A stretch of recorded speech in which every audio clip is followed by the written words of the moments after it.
ఇప్పుడు ఒకటి జూబ్లీ బంజారాల మొత్తం ప్లానింగ్ నాశనం పట్టించారు. రామూర్తి గారు ఒక నిమిషం నేను క్వశ్చన్ అడుగుతాను, చెప్పండి. 8 లక్షల కోట్లని ఇప్పుడు ఇంతకుముందు రాష్ట్ర అప్పు మొత్తం కాంగ్రెస్ కడుతుందని మాట్లాడుతున్నాడు. రఘునందన్ రావు అయితే పార్లమెంట్ అడిగిన క్వశ్చన్ కి తెలంగాణ అప్పులు 3.50 లక్షల కోట్లు మాత్రమే అని డైరెక్ట్ ఇవ్వడం జరిగింది. అది గవర్నమెంట్ అప్పు డైరెక్ట్, కార్పొరేషన్ అవ్వట్లేదు. కలిపే అండి, మొత్తం కలిపే. కాదే బాబు, కలిపేందుకైతే నువ్వు టీవీ విజువల్ చూసుకోమని ఆయన. అరే మీరు పార్లమెంట్ అవమానిస్తారు మీరు. కరెక్టే, మన దగ్గర లెక్కలు డిపార్ట్మెంట్ లో లెక్కలు ఉంటాయి. చెప్పండి. అరే ఒక నిమిషం ఆగండి, చెప్పండి. ఏందండి మీరు మాట్లాడితే చెప్పండి చెప్పు. మాట్లాడతారు ఇవన్నీ. అరే ఏంటంటే ఇష్టం వచ్చినట్టు మహిళను మాట్లాడతారు, ఇంత ముందు ప్రతివ్రతలు మాట్లాడిల్లు. ఏం మాట్లాడాలి? ఏం గౌరవం ఉండాలండి? గౌరవం లేదు. ఇప్పుడు నేను మాట్లాడితే తప్పైతుంది, మళ్ళా ఆవేశంలో మాట్లాడతాయి. మొత్తం మీరు మాట్లాడితే వేదంగా మిగతా వాళ్ళంతా అబద్ధం మాట్లాడతాడు. కాంగ్రెస్ అట్లే ఉన్నది, అదే విధంగా బీజేపీ ఉన్నది. ఇద్దరు మీ ఆర్గ్యుమెంట్ మీరు చెప్పండి సార్. వాళ్ళు విమర్శించే వాళ్ళు విమర్శిస్తారు, మీరు విమర్శిస్తారు. మాట్లాడండి. ఏంటంటే అవతల మాట్లాడలేరు, మన మధ్యలో మాట్లాడితే మధ్యలో మాట్లాడినంటారు. ఏంటంటే బీఆర్ఎస్ ప్రభుత్వం ఏదైతే వాస్తవం చెప్తున్నాయంటే 2024 మార్చి తెలంగాణ ప్రభుత్వం అప్పులు 3,50,520.39 కోట్లు కేంద్ర ఆర్థిక సంస్థ తెలిపింది. అదే విధంగా ఎంపీ రఘునందన్ రావు ప్రశ్నకు లిఖిత పూర్వక సమాధానం ఇచ్చింది. 10 ఏళ్ల బీఆర్ఎస్ ప్రభుత్వం 3,14,540 కోట్లు అప్పు చేసినట్టు చేర్చింది. 2014లో రాష్ట్రం అప్పులు 69,000, అంటే రాష్ట్రం ఏర్పడ్డారు 69,603.87 కోట్లు కాగా ఆస్తులు 83,142.68 కోట్లు ఉన్నాయి. అదే విధంగా 23-24 వరకు అప్పులు ఏదైతే 3,50,520.39 కోట్లు కాగా ఆస్తులు 4,15,099.69 కోట్లు. అంటే ఎంత పెరిగింది చూసుకోండి. ఇప్పుడు అన్ని మాట్లాడుకుంటే ఇదంతా ఏదో ఇవన్నీ అబద్ధాలు. తెల్లారు లేస్తే మొత్తం కంప్లీట్ గా ప్రజలు పంపేమిటి, 10 లక్షల కోట్లు అంటారు, 8 లక్షల కోట్లు అంటారు, ఇంకో 5 లక్షల కోట్లు అంటారు. అరే పార్లమెంట్ చెప్పింది కూడా ఇప్పుడు అబద్ధం అంటే ఇక అవతల పిచ్చోళ్ళా లేకపోతే మొత్తం రోడ్ల మీద రాళ్ళతో కొట్టుకోవాలా? పిచ్చిలేసి ఏం మాట్లాడతారంటే పద్ధతి ఉంటుందో కార్ఖాన ఉంటుంది. పార్లమెంట్ కూడా అపాసన చేస్తున్నారు. బీజేపీ రఘునందన్ ప్రశ్నకే సమాధానం చెప్తే అది కూడా తప్పు అంటాడు.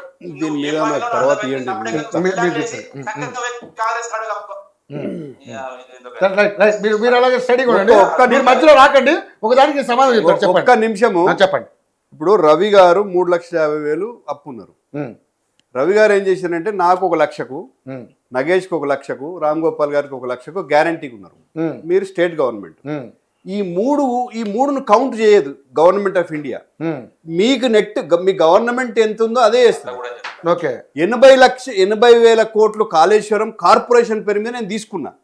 అది పార్లమెంట్ దాంట్లో రాదు. ఎంతసేపు ఇంకా మిస్గైడ్ చేయాలని చూస్తే మరి ఇప్పుడు 6,500 కోట్లు ఎందుకు వడ్డీ కడుతుంది? కేవలం వడ్డీ రాష్ట్ర ప్రభుత్వం ఎందుకు కడుతుంది చెప్పండి? అంటే గవర్నమెంట్ తెలంగాణ గవర్నమెంట్ ఏర్పాటు చేసిన కార్పొరేషన్ల లెక్కలు కేంద్ర ప్రభుత్వానికి సంబంధం లేదు. ఆర్బీఐ ఎంతసేపు కూడా స్టేట్ గవర్నమెంట్ ఎంత అప్పు చేసిందో ఇస్తుంది. రిపోర్ట్ క్లియర్ చెప్తున్నది.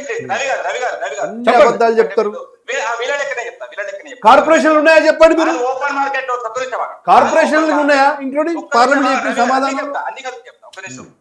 ఓపెన్ మార్కెట్ లోన్స్ చెప్తా వినండి. ఇది 3,14,545 కోట్లు. అదే విధంగా loans from the central government రాసుకోండి 18,057 కోట్లు. అదే విధంగా లోన్స్ ఫ్రమ్ అటానమస్ బాడీస్ వీళ్ళన్నదంట, ఇప్పుడు వీళ్ళన్నది అదే విధంగా 13,194 కోట్లు. అదే విధంగా ఏదైతే outstanding ways and means advances including overdrafts అది 999 కోట్లు. అదే విధంగా special securities loans NSSF of central government 4,723 కోట్లు. మొత్తం కలిపితే కేంద్ర ప్రభుత్వం ఇచ్చింది డాక్యుమెంట్ అండి, ఇది ఉత్తది కాదు. ఇప్పుడు అది కాదు ఇది కాదని మాట్లాడతారు కదా. మొత్తం కలిపితే రాష్ట్ర ప్రభుత్వం చేసింది గత 9.5 ఏళ్ళలో 3,50,520.39 కోట్లను లిఖిత పూర్వకంగా కంప్లీట్ గా ఆ డాక్యుమెంట్ ఇచ్చింది. ఇలా మళ్ళీ అవి కలిసినాయి ఇవి కలిసినట్టు అన్ని కలిపే చెప్పింది. మరి కూడా చెప్తున్నా, పిచ్చోళ్ళ చేయకండి, దయచేసి ఇజ్జత్ మానం తీయకండి. తప్పు మాట్లాడుతున్నారు. సరే మీరు మాట్లాడేది మీరు కరెక్ట్. పార్లమెంట్ ఇచ్చిన లెక్క కూడా తప్ప అంటే ఇక మీరు ఎక్కడ సరే డైరెక్ట్ గవర్నమెంట్ అప్పు చెప్పింది పార్లమెంట్ కార్పొరేషన్. ఒక మాట చెప్పమనండి సార్, కాళేశ్వరం కార్పొరేషన్ మీద అప్పు ఎంతో చెప్పమనండి. సరే కాదు కాళేశ్వరం కార్పొరేషన్ మీద అప్పు ఎంతండి? అది చెప్పండి పూర్తిగా ఒకటే మాట. కాళేశ్వరం కార్పొరేషన్ మీద 94,000 కోట్లు తీసుకొచ్చిన, అందులో 80,000 చిల్లర మాత్రమే ఖర్చు పెట్టినాం. ఇంకా మీరు లక్షలు అంటారు. అదే సార్ 94,000 కోట్లు.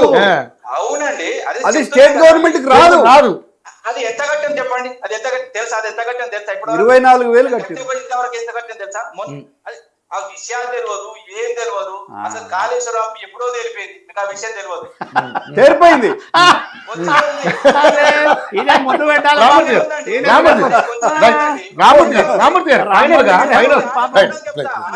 చెప్తా, కొంచెమే ఉంది. రామూర్తి ఫైనల్ గా ఒకటి ఇప్పుడు హైడ్రా విషయానికి వద్దాం. మీరు కేటీఆర్ గారు హైడ్రా విషయం మీద కూడా మాట్లాడారు.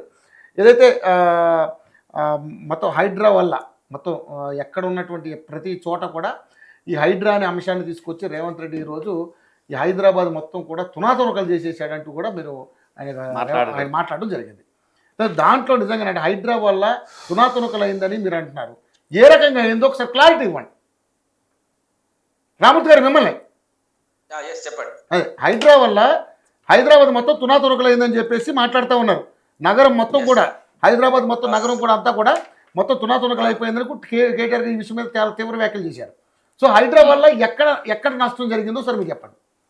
రియల్ ఎస్టేట్ మొత్తం పడిపోయిందండి హైడ్రా వల్ల. ఎందుకంటే వీళ్ళు బ్లాక్ మెయిల్ కు దిగబడ్డారు. వాస్తవంగా చెప్పాలంటే గతంలో కూడా చెప్పినా మన డిబేట్ లో, హైడ్రా వచ్చిన తర్వాత ఏ విధంగా వీళ్ళు పార్షియాలిటీ చూసిండ్రు, ఏ విధంగా బ్లాక్ మెయిల్ చేసి పైసలు సంపాదించిన 5 రంగులు హైడ్రా అంటే కూడా దాని ఫుల్ ఫామ్ కూడా చెప్పినా ఇప్పుడు అప్రస్తుతం. ఎందుకంటే క్లియర్ గా ఏంటంటే భయభ్రాంతులకు గురి చేసి, ఎందుకంటే లేనోని కొట్టాలి ఉన్నోని లాగా అంతే తప్ప. ఎందుకంటే ఇప్పుడు చాలా ఉన్నాయి. ఇప్పుడు ఉన్నోళ్ళై నిన్న పేపర్ల పడ్డాయి, మొన్న పేపర్ల పడ్డాయి, వాళ్ళని ముట్టుకోరు. పేదోళ్ళై కూలగొడతారు. వాళ్ళ పక్క పెద్ద బిల్డింగ్స్ ఉంటే వాళ్ళని భయపట్టించి కంప్లీట్ గా హైడ్రాకి సంబంధించిన రంగనాథ్ కూడా డబ్బులు వసూలు చేస్తున్నాడు. నేనంలేదు, వాళ్ళ ఎమ్మెల్యే అనురోధ్ రెడ్డి అన్నాడు.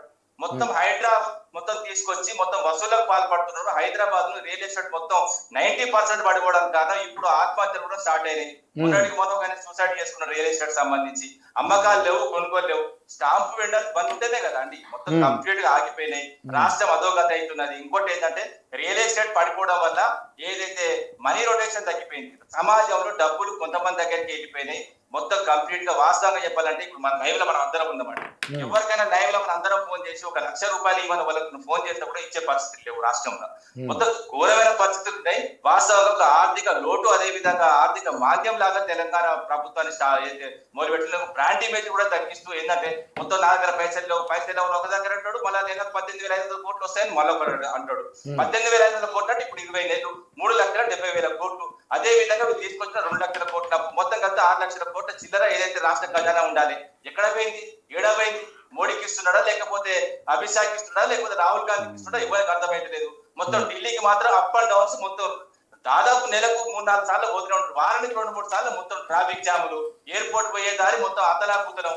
వాస్తవంగా ఫ్లైట్ ఏదైతే మిగతా వాళ్ళు ఫ్లైట్ కి వెళ్ళేటోళ్ళు కూడా ఏదైతే ఈయన చేయడం వల్ల చాలా మంది ఫ్లైట్ మిస్ అయిన వాళ్ళు ఇంతమంది నాకు తెలిసిన వాళ్ళు మొత్తం అవన్నీ ఎందుకులేండి. కానీ ముఖ్యమంత్రిగా కేసీఆర్ గారు తిరిగినప్పుడు కూడా చాలా ఇయ్యే జరిగింది. అది సరే అది ప్రోటోకాల్. దాని ఎందుకండి అలా కాదు, ముఖ్యమంత్రి ప్రోటోకాల్ ఎలా తీసుకుంటే దాన్ని మరి సరే ఓకే రైట్. సరే ఓకే, మీరు హైడ్రా గురించి మాట్లాడేది తప్పు జరిగింది అంటున్నారు. ఓకే, దాని గురించి కూడా క్లారిటీ తీసుకుందాం. Right right right right. Ravi గారు ఏదైనా పోతే దానికి కారణం ఉంటుంది. ఢిల్లీకి 50 సార్లు పోయినట్టు ఇవి తీసుకొచ్చినా చెప్పండి, ఏమున్నది? ఏం లేదు. మొత్తం అరే వాళ్ళ హైకమాండ్ ఢిల్లీలో ఉంది కదండి, వాళ్ళు ఎన్నిసార్లు పోతే మీకు హైకమాండ్ పోతే మీకేమైంది? అరే ఏడి పోతాడు? అరే ఒక ముఖ్యమంత్రి అండి. అరే ముఖ్యమంత్రి అండి. అరే నువ్వు హైదరాబాద్ పోవడానికి నెలలు ఫామ్ హౌస్ ఉండొచ్చు. సెక్రటరీ ఎన్నిసార్లు వచ్చిండు అడుగురు. సరే సరే సరే ఓకే రైట్. దాని మీద ఇప్పుడు దాని వల్లనే ఈ రాష్ట్ర సంక్షోభంలో మునిగిపోయిందంటే రెండు కొమ్మ తీసి ఆయన 10 ఢిల్లీ వెళ్ళడం వల్ల. Right right. ఇక ఫైనల్గా మీరు చెప్పండి. అంటే ఇక్కడ ఆయన ఇంకో మాట కూడా మాట్లాడారు. ఏదైతే బీజేపీ ఎంపీకి రాష్ట్రంలోని కాంగ్రెస్ సర్కార్ 4th సిటీ కింద కాంట్రాక్టులు కట్టబెట్టడమే ఇందుకు నిదర్శనం. ఇది మీ ఎదురు ఒకటి అవడం.